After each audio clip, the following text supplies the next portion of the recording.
Welcome trainers. Today we're going to be taking a look at the Silph Arena Boulder League meta and how you can start building your very own Boulder League team.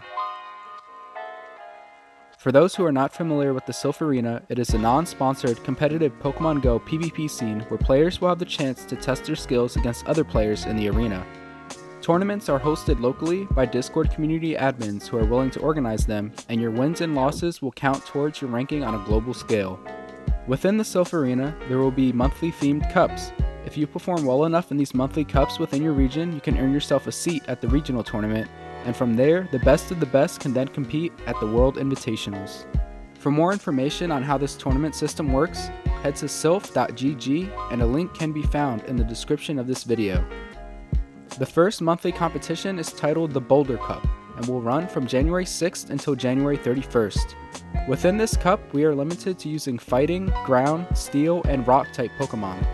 With these limitations, a really clear metagame has already developed for this league, and Gamepress has a really fantastic article on the topic, which I'll be using as the basis for my Boulder League simplification. The meta can be broken down into a rock, paper, scissors like countering system. Our rock is going to include all of our fighting and ground types, and these guys are kind of the meat and potatoes of this league. With counter on our fighting types and mudshot on our ground types, these guys are going to have disproportionately better fast moves than most fast moves in the game, and just overall perform very well in most matchups in this league. Our paper is going to include Skarmory, and Gliscor and Gligar fit most closely to Skarmory in this meta, but they kind of stand on their own. Because of Skarmory's flying subtyping, he's going to be double resistant to ground moves while doing extra damage to fighting types from our rock category. With Skarmory being our paper, we have Scissors, aka Pokemon that counter Skarmory.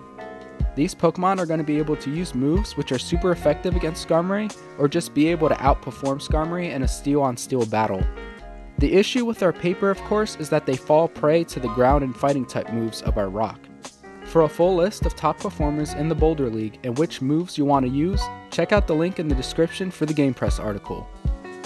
When it comes to assembling your Boulder League team, you're going to want to make sure that you have a variety of coverage so you're not left totally vulnerable to any one opponent.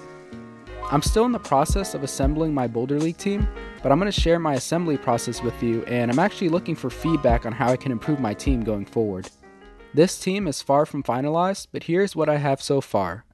On the top, we have the best Pokemon currently available to me if I were to suddenly jump into a Boulder League tournament today, and the types of moves they have. On the bottom, we have a typing weakness chart for the meta Pokemon discussed in the Gamepress article so that I can consider who I'm covering with these picks. First up, we have Medicham, who's able to counter all scissor Pokemon as well as outperform other fighting types in a same type matchup. His Ice Punch is also going to give us some coverage against Breloom, Flygon, Gliscor, as well as any grass types. Medicham is a Pokemon who I've seen nothing but great feedback about on the Silph Arena subreddit as well as various videos from Boulder League tournaments that have already occurred. Second, we have Flygon, who's able to counter all scissors as well as give some extra coverage in a Flygon matchup because of the charge move Dragon Claw.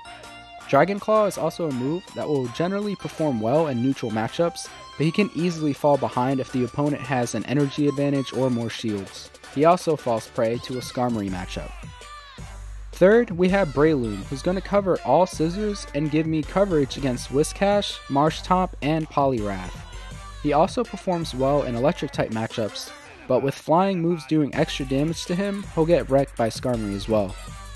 Fourth, we have Whiscash, who's going to have the fastest and most powerful ground type damage in this league. Since he's able to spam charge attacks incredibly well, he'll do great in most neutral matchups. He's going to counter all scissors, and through his charge move Blizzard, give me some coverage against Breloom, Flygon, Gliscor, Gligar, as well as any other grass types that counter him such as Torterra. Fifth, we have Magneton. He's going to act as a hard counter for Skarmory, but will also be able to counter Poliwrath and outperform something like a Melmetal. Magneton has a bunch of counters in this league, but since I have a Legacy Discharge Magneton, I thought he'd be great to use as my solution to Skarmory. My last slot is actually still open, but if I had to fill the slot today, I would throw in a Fortress. He's not strong against any specific matchup in this league, but he's really tanky and would only fall prey to fire type attacks. He isn't a permanent pick, so if you have any suggestions for who would be a good last pick, I'm definitely open to ideas. I don't have any Skarmory or Gliscor, which is why they're absent from my team at the moment. As you go through the process of getting your team together, don't get discouraged if you don't have the perfect Pokemon or the perfect team and just decide not to participate. The Silph Arena is a marathon, not a race, and it's definitely better for you to participate and give it your absolute best than to just not participate and entirely miss out on the cup.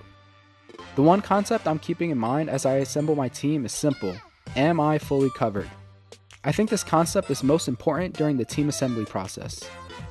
When you get to tournament day and get matched up with your opponent, you're going to want to choose your counters wisely and keep in mind that they're going to be going through the same thought process.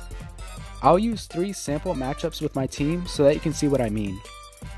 Opponent 1 has Poliwrath, Marshtomp, Breloom, Flygon, Glysaur, and Melmetal.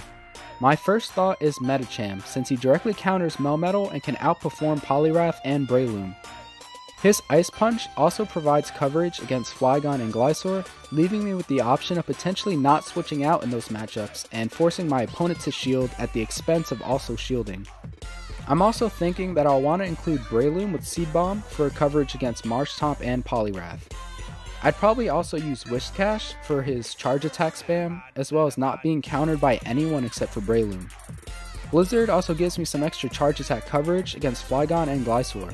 With this team, I would have direct counters for Poliwrath, Breloom, and Melmetal, with several charge attack counters to Marshtomp, Flygon, and Glysaur, leaving me with some sort of coverage for every Pokemon on their team. Opponent 2 has 3 Medicham and 3 Skarmory, which is actually allowed by the league's rules. Without a Skarmory on my team, I really don't have a direct response to Medicham, nonetheless 3, nor do I have enough Skarmory counters to take out a triple Skarmory team. This isn't a realistic matchup by any means, but I definitely bring Medicham to match their Medicham, Magneton as a Skarmory counter, and maybe Breloom for the sake of having a second fighting type, or Whiscash for the charge move spam. Either way, this is a matchup I'd lose, and there's no way around it. Unless you explicitly prepare for a triple Medicham or triple Skarmory matchup, you're more than likely going to lose. Opponent 3 has Skarmory, Hitmonchan, Torterra, Flygon, Whiscash, and Magcargo. With there being a chance of facing Skarmory, I definitely want to use Magneton for a direct matchup win. Medicham would also counter Magcargo while outperforming Hitmonchan in a direct matchup, and Ice Punch would also give me coverage against Torterra and Flygon. Lastly, I would use Breloom as a direct solution for Whiscash, and he would likely outperform Flygon as well. With direct counters and outperformances against Skarmory, Hitmonchan, Magcargo, and Flygon, along with charge move coverage against Torterra and Whiscash, this team would actually leave me fully covered. I realize these matchups are oversimplified, but I hope I was able to give you some insight into how you should be selecting your team after seeing your opponent's team. If there are any major takeaways from this video, it's to build a team that would give you a solution to the most matchups. Always keep in mind the rock, paper, scissors nature of the Boulder Cup. Medicham and Skarmory are in a league of their own, so try to add them to your team while also preparing to potentially face them. Last but not least, don't get discouraged if you don't have enough Stardust or time to grind for the perfect team. Just get out there and have fun. Today's topic of discussion will be Boulder League teams. So if you found success with a particular team, or maybe you want to help me out with building my team, I'd love to hear what you have to say in the comments down below. I hope you guys enjoyed today's video, and if you did, be sure to like, comment, and subscribe if you haven't already so you can be notified every time I upload a new video. Thanks again for watching, and I'll see you guys next time.